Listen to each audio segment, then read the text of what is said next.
Hello and welcome to Education Scotland's The Pedagogy Podcast. I'm your host, Bex Ewart, and I will be leading us through some really interesting conversations around about pedagogy with a really wide and broad spectrum of educational professionals, children and young people.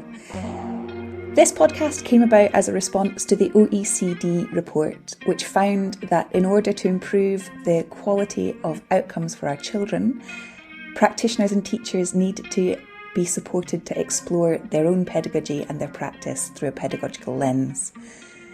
Unsurprisingly, in the early years, it's been a focus, and so there's a lot of research and policy documents and research papers around about the subject of pedagogy.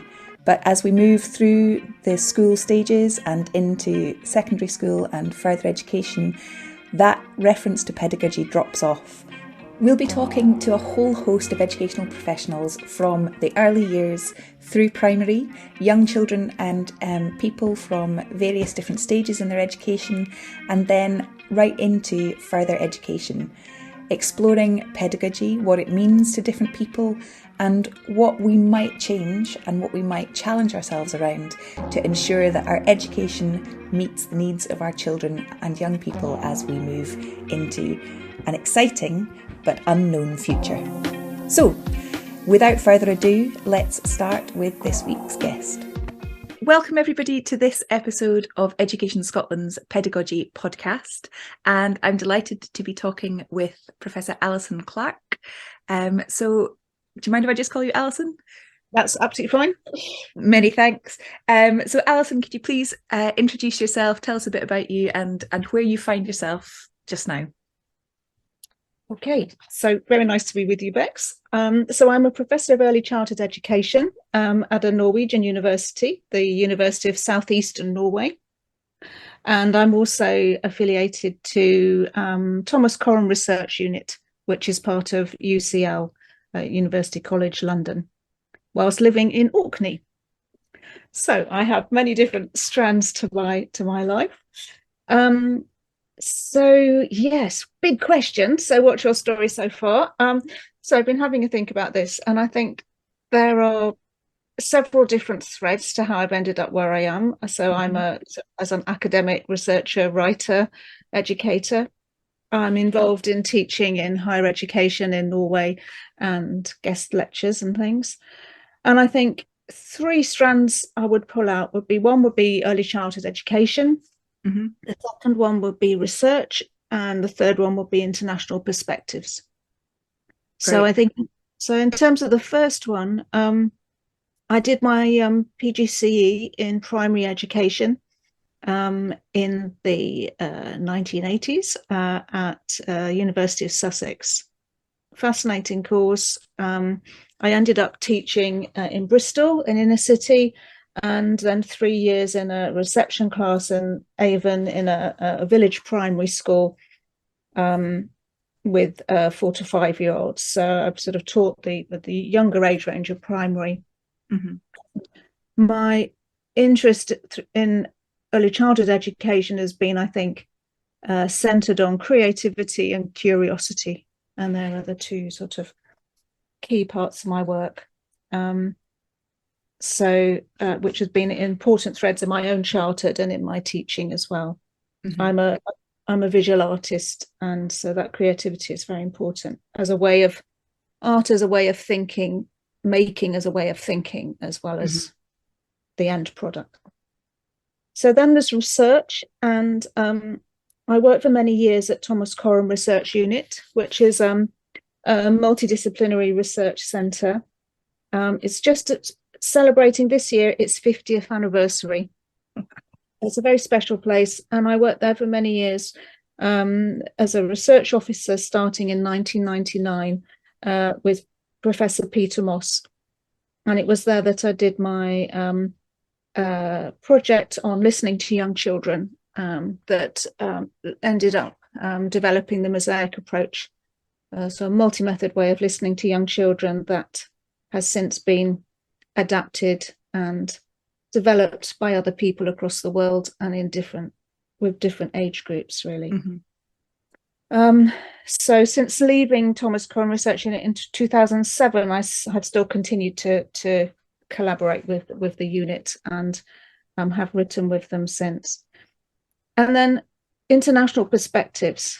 So through TCRU, I first went to Norway in 1999. Very nervous and not sure what I would learn. But Peter Moss said to me, well, I think you need to go to Norway and Denmark. You need to find out what's happening there at the moment around listening and participation. Mm-hmm. And so during that visit, I learned a lot about the kind of culture of listening and how that might be able to feed into research methods with young children. And after many visits and different research projects, I became a professor there in 2021. And this is where I've carried out my most recent study, Slow Knowledge and the Unhurried Child, funded by the Frobel Trust. So that's kind of my story up to where I am now, I guess. Wow, there's a lot in there. And there's so many things. I was taking notes as you were talking. There's so many things I'd like to jump into, but I think the thing that struck me was the culture of listening. Can you say a little bit about the culture of listening and how that is manifest in Norway?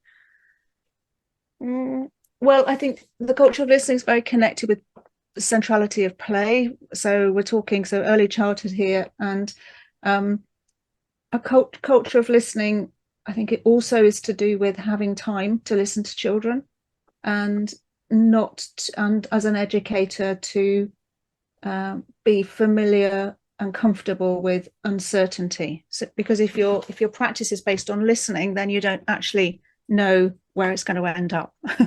So I think it's a very important part of educational practice, and it's what I have seen over the years is at the heart of Norwegian practice with early years. Lovely. We'll hopefully maybe get the chance to revisit that as we meander through our conversation. Yes. So This is the Pedagogy Podcast. So I'm going to start with a very tiny question that should be really easy to answer. And that's, what does the term pedagogy mean to you? Yeah, it's a tiny question. It's a bit like when I did doing research with young children, and I used to have a why question, which would sound like, why do you come to nursery? And it looked like a really easy, straightforward question, and it turned out to be impossible for 4-year-olds to answer. So I think, what does the term pedagogy mean to you is a bit like the why do you come to nursery question. Yeah, pedagogy is very complex. I think, to me, firstly, it's about the process of learning, and at its heart, it's about the relationship between the teacher and learner, and that can be adult to adult or adult to child. To me, it's about the how. It's about how do you create the environments where this process can thrive. It's about what roles do adults play, what are the role of the learners, and then how do we know when it's happened?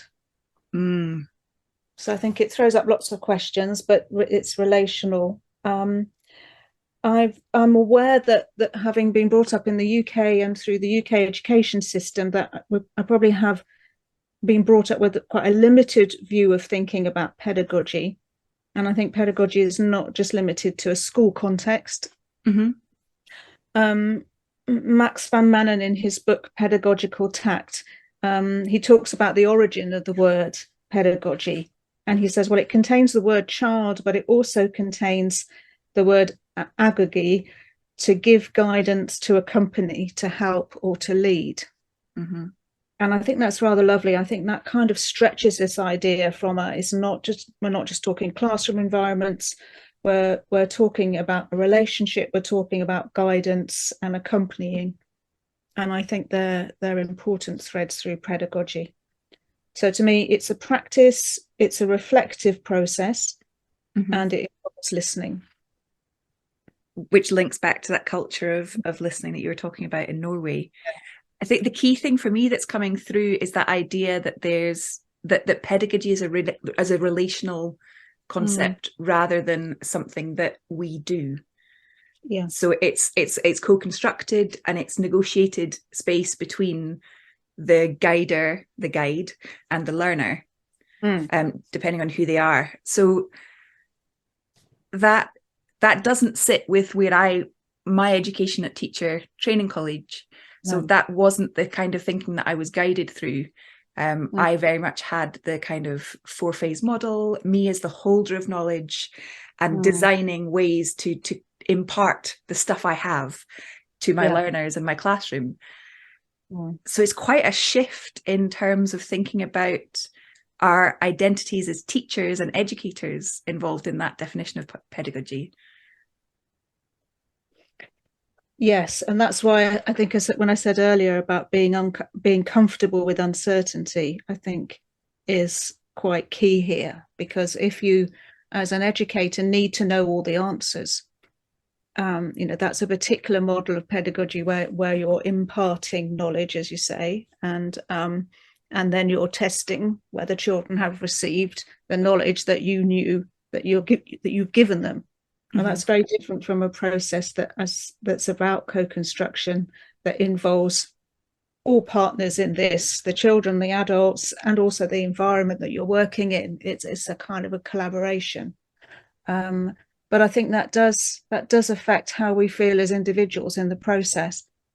I've been working, one of the research projects has been supporting colleagues working in China with teachers who are looking at how to improve the transition process between preschool and main and primary school in an area of China.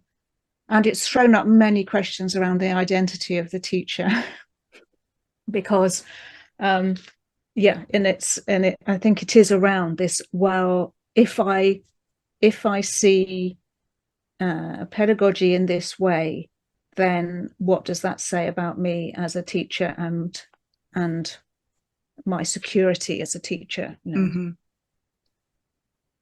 I suppose it's living with or embracing that uncertainty that you were talking about in the culture of listening, and knowing that it's okay not to have the answers, but to trust that you can negotiate that space and find them together. Yes, and that's okay, and that and I think so that requires working within a culture where that's accepted and valued, I think. So it does involve a whole, just an individual. So in terms of, I'm thinking in terms of the structures that we currently have within Scotland and the education system here, we obviously have the kind of policy landscape that sits there. And I'd say the policy landscape is actually quite supportive of the kind of things that we're talking about. Yes. Particularly in early years through to perhaps the end of second level in the BGE. I think it then gets a bit tricky when we're talking about the senior phase, where suddenly the assessment tail starts to wag the rest of what's happening. Yes. And I think that brings us maybe into the question about curriculum and the relationship between curriculum and pedagogy. And one of the people that I was introduced to through my most recent study was a Japanese Canadian called Ted Aoki, and he talked about curriculum as planned and curriculum as lived. Okay. I found that really helpful. So he was a curriculum theorist, did a lot of practical work in schools in Canada. And to me, I understand that as being, well, the curriculum as planned is the structure that we give to the lessons, to learning. But the curriculum as lived is what the children or the students bring. And then it's a question of how you can match those together. So it's not just one or the other. It's actually about how you learn to combine them, which I think is a complex process. Yes, and I think that it involves a recognition of the strengths and the capacities of the young people in front of you as they sit now. One of the things that comes through when I was reading some of your your work from slow knowledge and the unhurried child was around about that because of the system that we sit within, and at various points our senior leaders protect us from various different things, and every school has a different ethos and we have different spaces there, but we can still be we can still kind of forget that actually our job is not to get children somewhere. Our job is to interact with this fantastic human in front of us where they are, and to recognize really how they are and how we can help them to flourish, rather than how we can get them to a thing that we would like them to be able to do. Yes, yeah, but I think it that's not to say that this is learning without any framework, mm-hmm. but that it is around thinking about the balance between what we bring and plan and what children bring. Yeah, that's really interesting. Okay, so we've explored the term pedagogy, and that's taken us across some really interesting places. So what you mentioned a few things that have really influenced your thinking, but what would you think has influenced you the most around your thinking of pedagogy? I think it's a topic that I'm constantly learning about. I feel like I'm only still sort of scratching the surface, sort of 40 years into it, thinking about it. But I think one of the learning communities that I've learned most from, I think, has been in Reggio Emilia in northern Italy. So a community of early childhood settings that was first established after the Second World War as a counter to fascism. So, created within a political context, strong element on children's rights. Mm-hmm. And Loris Malaguzzi, the first director, has written very, very widely about that process of setting it up, and particularly about his view of the child. And I think the view of the child is the thing that has really influenced my own thinking and working with Peter Moss and thinking about listening. Sort of when we work with children, how do we view children? What do we expect of them? So do we see children as vulnerable, in need, do we see them as primarily active and skillful communicators, yes, full of potential, not just future potential, full. Yeah. Yeah. So one of the other influential writers from Reggio is Carlina Rinaldi, and she described a pedagogy of listening. And as part of that, the environment is the third teacher. And I think those ideas too have been very influential for me. So within the pedagogy of listening, Carlina talked about 3 different types of listening. She talked about internal listening, which is the sort of thought processes within the student, the child, of making that connection between what they know already, their experiences, and their new experiences that they're gaining. So that's the internal listening, mm-hmm. or might call that metacognition. And then there's the visible listening, which is the making those learning processes visible, so that children and adults can come together to think and reflect about it. And so that's the documentation that Reggio call pedagogical documentation.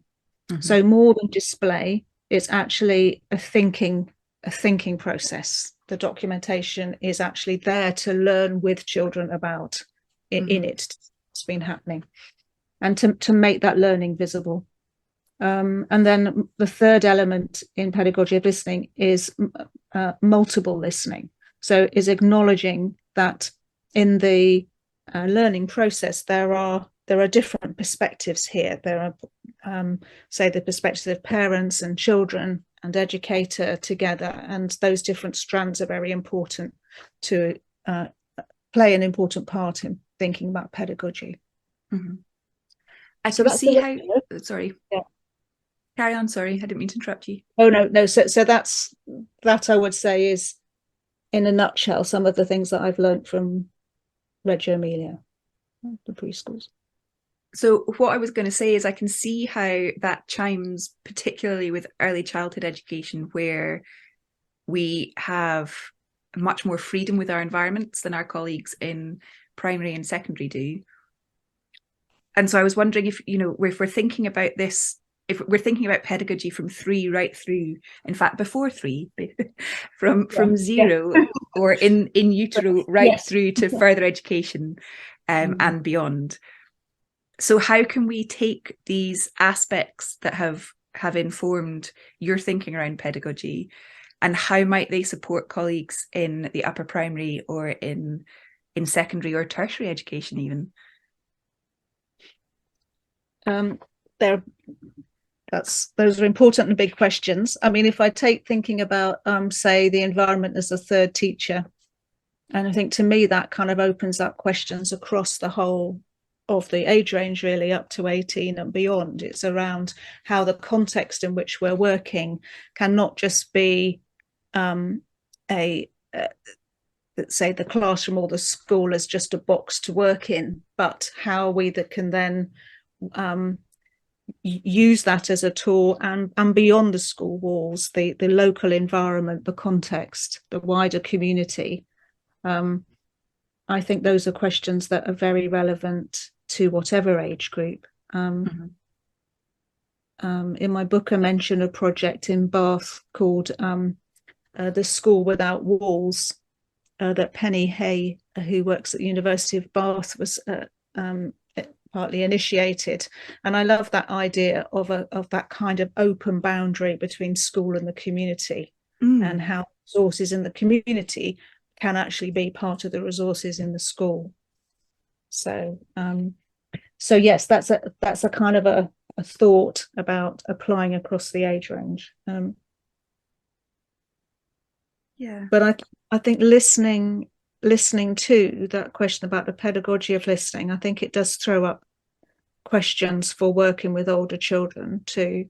And if I take that idea of how do you make learning visible, I think that's a really relevant question. And I think by making it visible in, say, portfolio books or somehow some kind of working record that children and adults can come to and revisit, I think that can be a very rewarding way of children being able to return, revisit, rethink. It's something I don't think we do enough of within the school system. I think children have very few chances to come back to what they have learnt before. So one of the things I found as a researcher working on a 3-year study, I came and talked to the same children in a primary school when they were 4 and when they were nearly 7, and realised I was probably the only person who was coming in, meeting them and showing them work they had done 2 years previously. Yeah. And so, hey, what do you reckon? You did this. Tell me about it. And on reflection, I realised I just don't think children have many chances to do that, because we are also forward focused. It's on, accelerate through, without the chance for those pauses. And the recognition of what that means, and the opportunity to celebrate learning and what you've achieved. That is really interesting, because I was thinking about my own son's experience. He might well have done things in over 1 year with a specific teacher, but at the end of the year, those things all come home and they get shared with grandparents or whatever, or across the family. But that's them; they're kind of done then, and it's not. There isn't that capacity for them to revisit. No. So one of the preschools I visited in Italy, they had a flip chart outside a classroom, and I said, "Oh, what's the flip chart?" And they said, "Well, when these children were, say, 4 in this class, they invented their own alphabet. When they were as you do. When they went up to the next class, they took the flip chart board with them, because that was like knowledge that they had generated, and it travelled with them, so that it would then be a springboard for more learning in the next class. And that was just such a revelation to me. It's like, oh, okay. I mean, firstly, because it was around collaborative learning. Yeah. It wasn't just individual. So it was around, what is this group of children created together? We value it. It's being valued by the system. It's important enough to say, let's take it with us to the next class. And yeah, and then that idea of it being a springboard for what comes next. So each year, not as a sort of slate wipe clean, off we go again. Yeah. That would be such a lovely way of children being able to carry that and be in control of their own journey, because of yes, they have access to what they've done previously.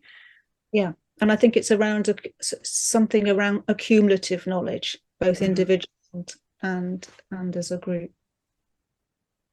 Fabulous. So that was Reggio, right? I think more recently, ideas of Frederick Froebel, in terms of people who've influenced my thinking on pedagogy. So he set up the first kindergarten in the late 1830s, early 1840s in what was then Prussia.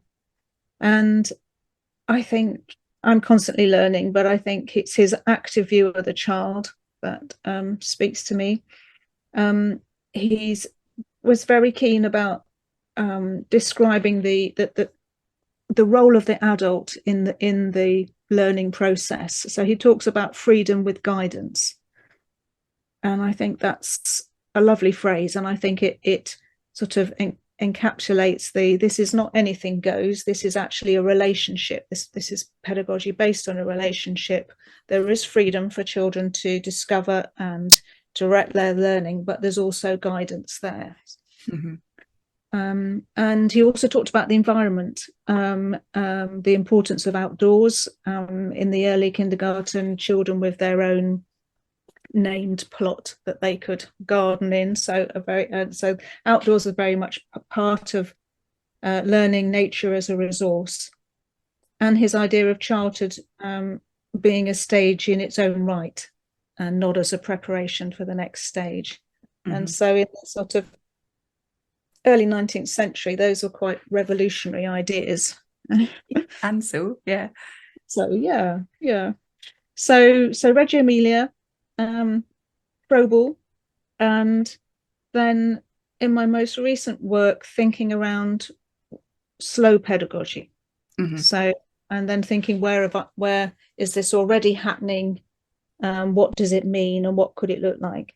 And so those ideas have sort of been influenced by firstly from thinking about the slow movement in general. So slow movement started with thinking about food and our relationship with food, and how slow might be better, and with more time to enjoying the things that we're able to eat, and our relationship with food. But those ideas have then kind of carried on through into other areas of life, including education. And about 20 years ago, there was a kind of a movement to think about slow education.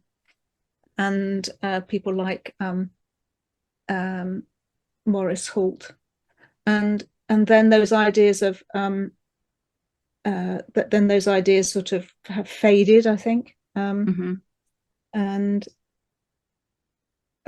then are now being talked about more within higher education, thinking about as a challenge to the very accelerated pace in higher education. But then I also found it being talked about in terms of environmental education. So Australian educators, Payne and Watchaw, talking about a slow pedagogy of place.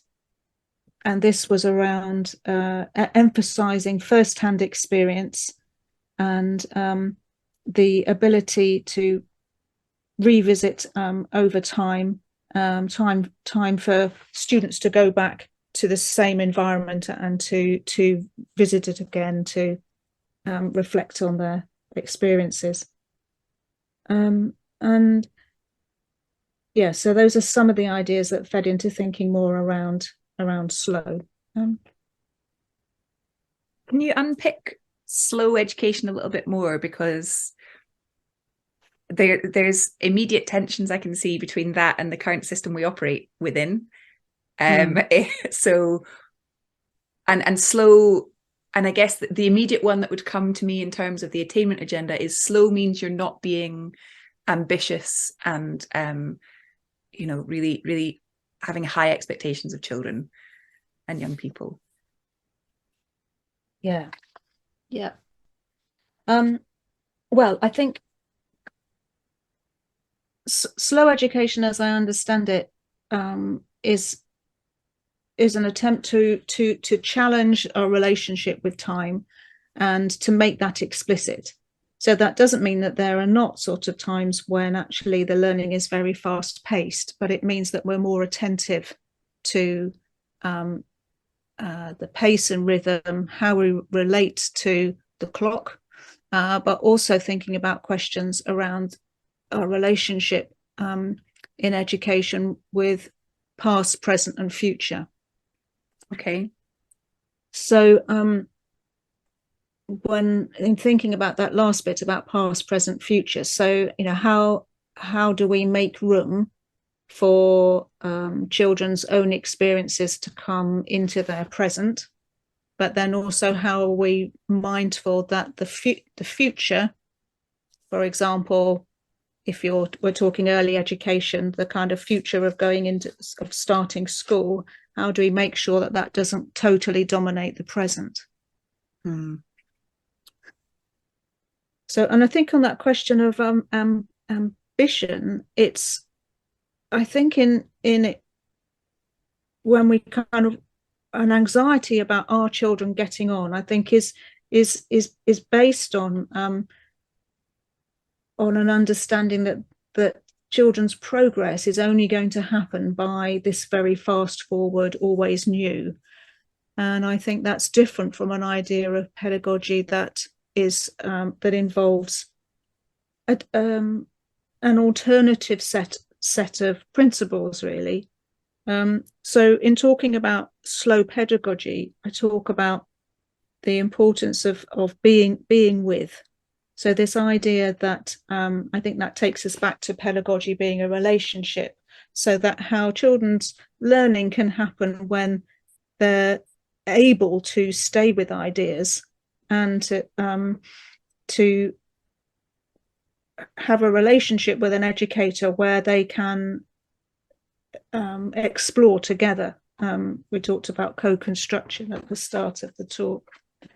So this idea of being with, an ability to go off track. So for children being able to follow their own interests, and as we've talked about, for educators not to be afraid of uncertainty. So being with, going off track, diving deep. So this is in contrast to a sort of shallowness of education that Stephen Ball has talked about. That if we, rather than going for the easily measured and prescribed outcomes the whole time, where there are these opportunities for ideas to be explored in more detail. So I think those are some of the principles that might kind of run counter to this kind of always fast forward. But I think in looking across different educational systems, this slow pedagogy is already happening and exists in different countries and different contexts, and in different early childhood traditions in particular. And so this is not new. It's a question of revisiting some of these ideas for our particular context now. Mm-hmm. Where would you say they're currently embedded in the educational system? Well, I think in my study, I talk with educators across 11 countries, and including Norway and Denmark. And I would say that probably in the Nordic countries, these ideas are more have been more part of their tradition in terms of early childhood education.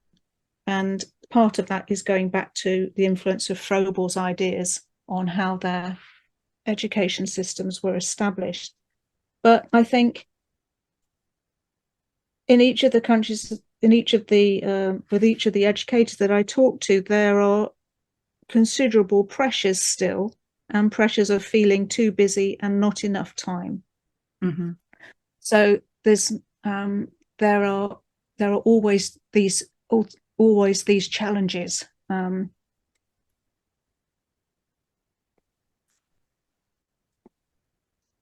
That make a less hurried approach challenging. This is not easy. Yeah, and I think in general they sit counter to the pace of life that we're used to at the moment. Yeah. Things have become more immediate. It's more difficult not to respond immediately to things when they come through buzzing on your phone or on your computer, or you think, I'll just. And I'm terribly guilty of it myself. If I'm sitting on, if I'm sitting doing something and I have a focus, but something pops up, instead of saying, I can totally get to that later, it actually isn't important right now. It will still break my concentration, go to it, and then, I'll try and just quickly check up what's happening on Twitter, and then we're used to this really fast-paced ingesting of information, but on a really shallow level. So it's a cultural shift that needs to happen in ourselves, not just in the education system. I think so, and I think one of the factors that's come out sort of post-pandemic, or in this stage of the pandemic, is I think there was maybe a moment when people were talking about rethinking and kind of stepping back and looking at the systems that we had in education and across other sectors. But very quickly it returned to, we need to return and get on to and catch up. And I think that catch-up narrative has been very strong, which I think is a shame, because I think it's missed an opportunity to do some challenging thinking, which is around, is the way we're doing things now, is that going to help equip children for the uncertain futures that they will face? And I think that's another reason why thinking about slow is a current issue. Yes, it's a hurried issue that we need to think about being unhurried. Yeah. Well, I talk about slow sometimes can be urgent. The urgency of slow. The urgency of slow. No, that makes absolute sense.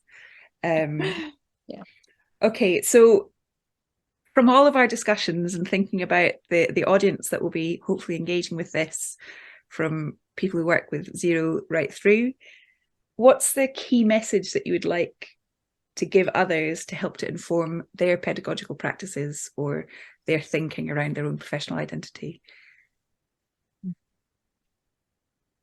So I think about your relationship with time, with children and young people who you work with, and then to ask, well, what could slow enable?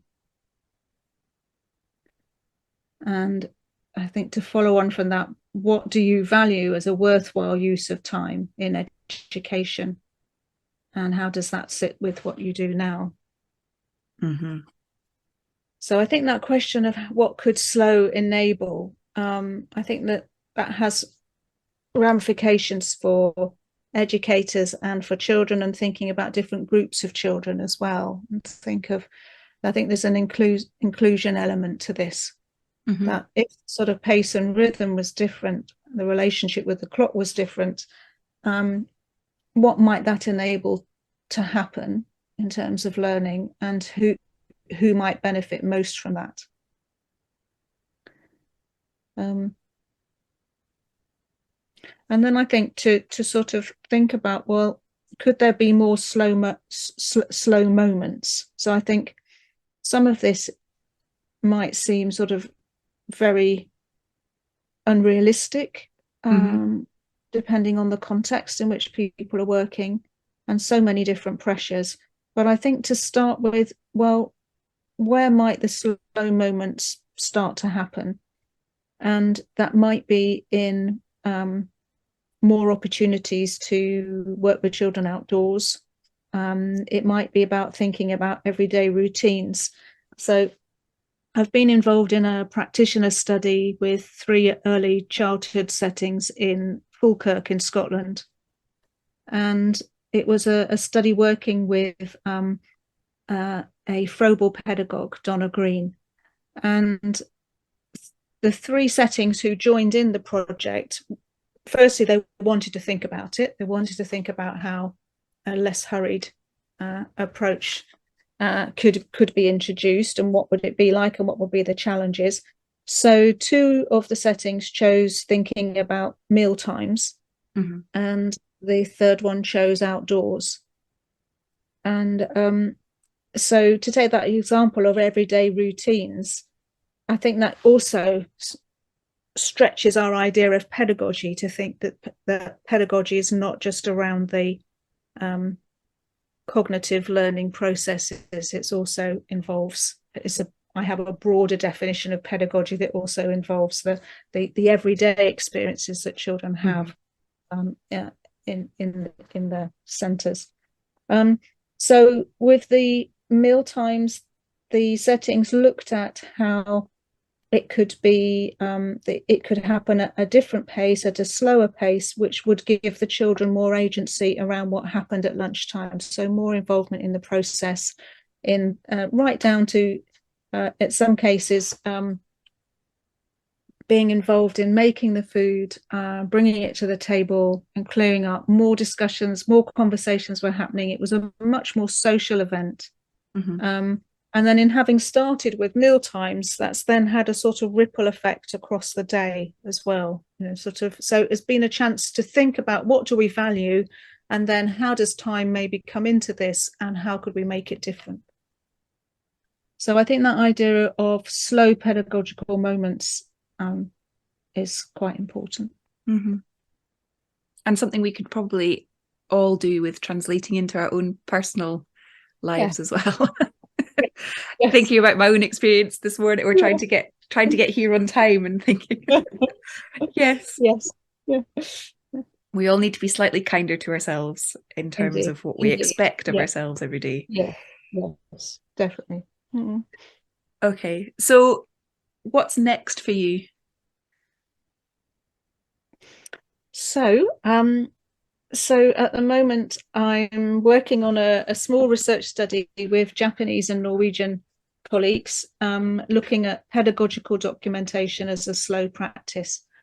So looking at this idea of making learning visible, and how do these ideas from slow pedagogy, how does that relate with the process of documentation, and involving children in the process of pedagogical documentation. And so working in very different cultures, Japan and Norway, and it was actually working with a Japanese colleague I first heard her use the phrase "the hurried child," and she was very concerned around some of the pace of childhood in her culture. And the phrase "the hurried child" comes from David Elkind from the 1980s, so it's not a new phrase. I'm planning a possible master's course on slow pedagogy and Frobelian principles. This is a watch this space thing, but yeah, excellent. We're on our way with that.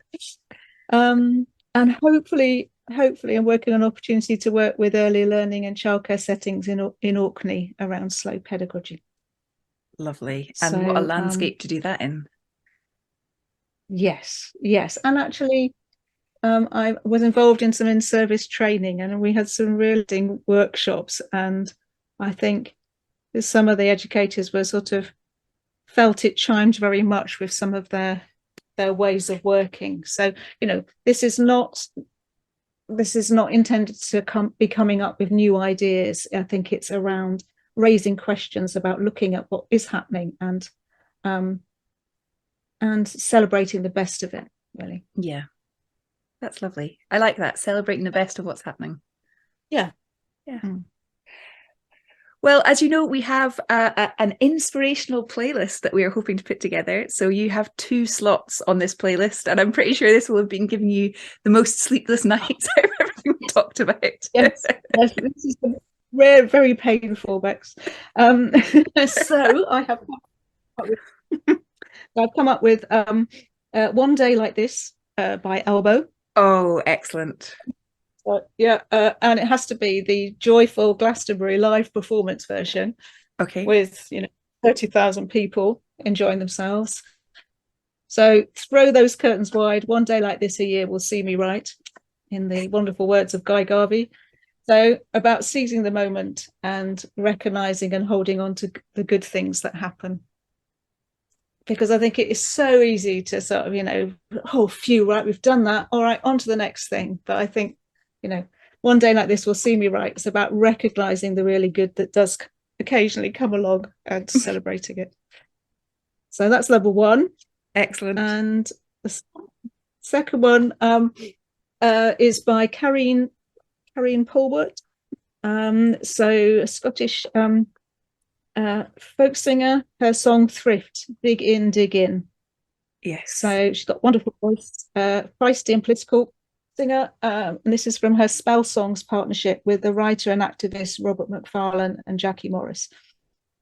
And their project was around noticing that children's understanding of nature was disappearing and wanted to celebrate some of the lost words. And the song Thrift is about the little pink flower that clings to the side of the steepest cliffs and survives the big storms. And I have some just along about 15 minutes walk from my house. And in Careen Polwart's song, she says, show us how to live in hope against the odds. You're clinging on, little thrift. Sing out your song. Dig in, dig in. Oh, lovely.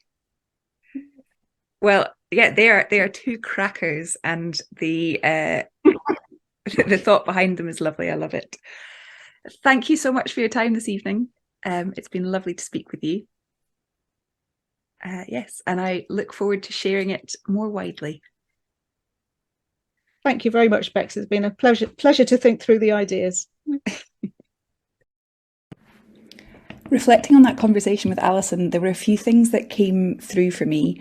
The first one was about that pedagogy of listening and how that requires us as the adults and the teachers in the space to be comfortable with discomfort and to kind of rethink where we sit in terms of that pedagogical relationship with the children and young people in front of us. The idea that slow is an attempt to challenge our relationship with time, and how we can think about that pace and rhythm really resonated with me, actually, because I'm recording this after I've finished another few recordings with children and young people and people from different sectors. And certainly what's coming across is that idea that the future of where children should be in terms of how we think about it actually dominates the present and can shift the learning experience for some of our children and young people. So being aware of that and just thinking, how can we protect the now, and how can we ensure that learning is happening in a way that is joyful and accessible and directed and constructed with our children and young people. That's that sense of agency coming through, and that sense of the 2 curricula, the adults' intended curricula that we know because of the curriculum frameworks we work within, but also what our children bring and what our young people bring to us, and how it's our role to try to marry those 2 and to make sure that we are facilitating our children experiencing deep learning. Alison talked a lot about rethinking environment and the environment as the 3rd educator. And I think that is really interesting when we think about what that means for our curriculum as we move through the school. So, for example, the way that she adapted that and started to think more widely about the community around the school and that whole relationship with education, not just inside the school building, being part of pedagogy and being part of what we need to think about when we consider our roles within this. It was a fantastic conversation, and I hope that it will give you some things to think about. If you do have any thoughts, please do tweet us using the hashtag Education Scotland Pedagogy Podcast. And yeah, I look forward to engaging with you. Thanks very much for listening. Bye now.